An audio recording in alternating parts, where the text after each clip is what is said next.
Abusia ha attention TV esmo bi akwaba ede ebaso abusia subscribe to our YouTube channel, follow on Facebook, like, comment and also share. Maame Ngege asanso agin ho bi ma den anoje ho edify ye enenim se evangelism part video we de be ye trouble nte fa Manasseh ho se on train court sermon no nani na emu no ode ba ko bi suka ho chiri ma kire se abaye bi no so te ba bi na o bone ho dwe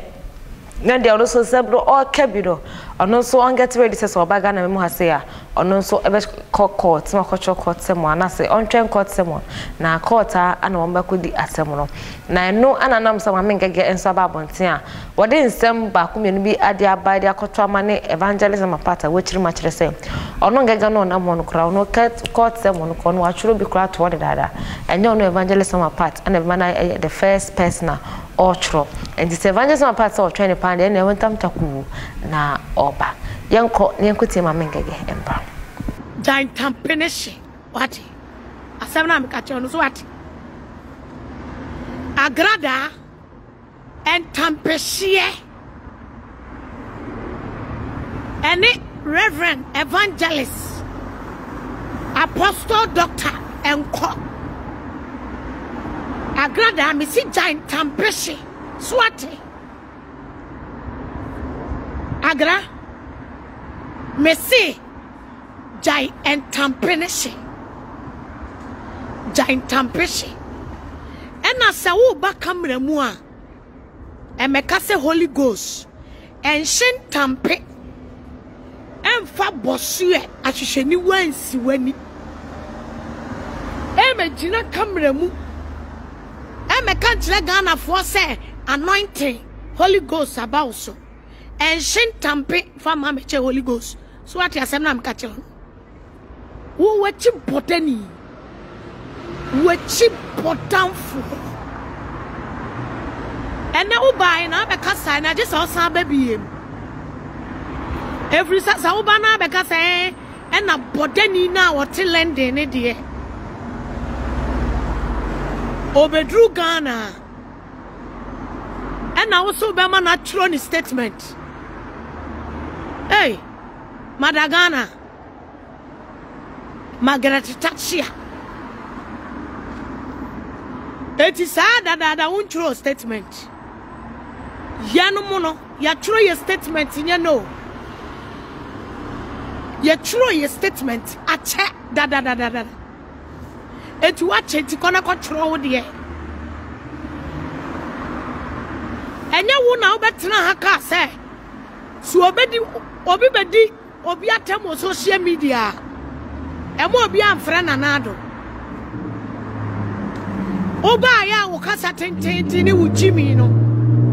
ene apetesi ni wi na ye adwuma no abetra say onkonkono empese beso wano ene wakasa me say o bloggers no omudi bem on say o be gina so the evidence you say Bishop dancing Bishop Benny dancing o wey Bishop Benny dancing o wey ya ka kire Bishop Benny dancing say entampe ni wi tofe e masa afna yi ekwan obegu ani mase Bishop Ben dancing so who die ntia obi nu ne ho so obepa achew yemfa ni nyina solid dem nka se ompa obi biala wa ye ne boni bi achew busa wo se AGRADAA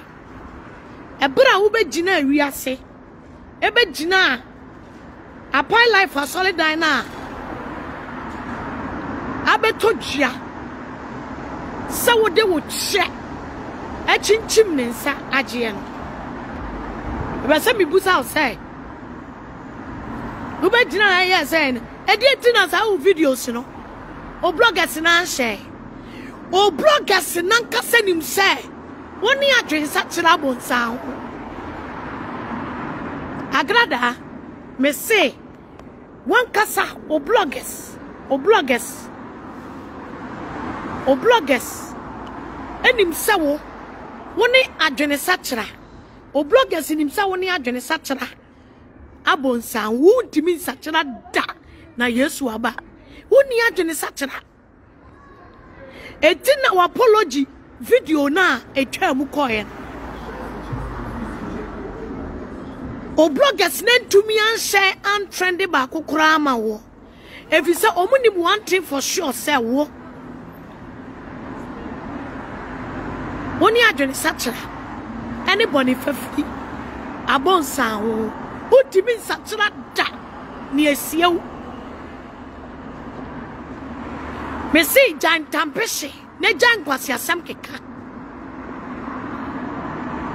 nanka wukasa bebrebe a obetena asekasa ye ni nyina no na minim se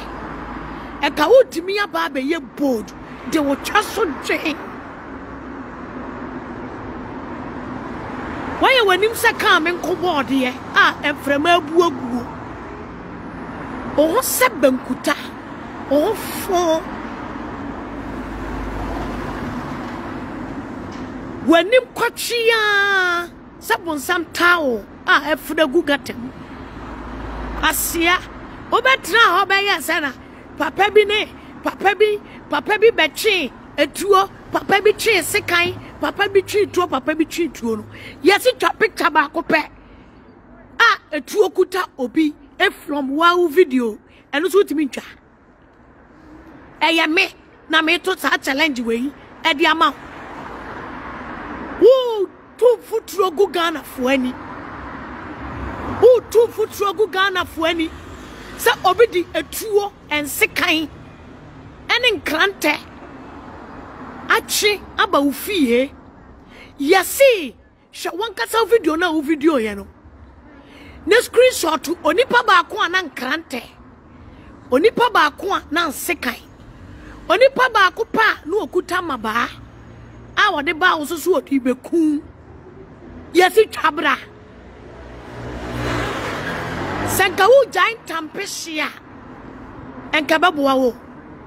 se wo jai wi tofe no wo jai ho tafre ama wani ada ho a enka baboa wo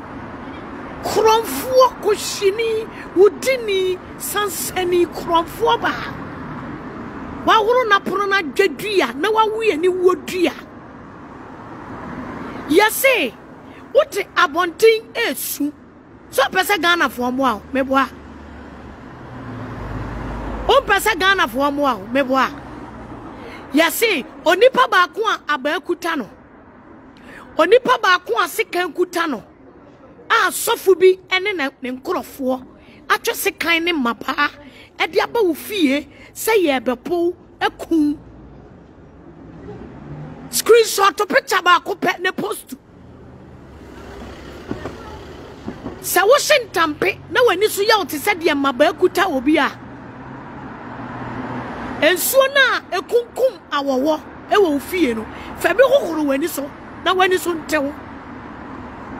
so ate ensuo no a utimi yen senkyerene enhyira nsuo no a wo yen senkyerene gusu etimi kunkum awowo ekum fie awowo nyina no sansuo no sabi na fa hohoro wani so na wi no enti wani so entampe no na enti wani so so ati asem na meka kire Maame Ngege ane kotene ne edibai ne University Foundation number ne 0548302985 ni na eye foundation a wode hwe won woni biajanka mobrowa ene hosia. Don't forget to subscribe to our YouTube channel, follow on Facebook, like, comment and also share. Yakra.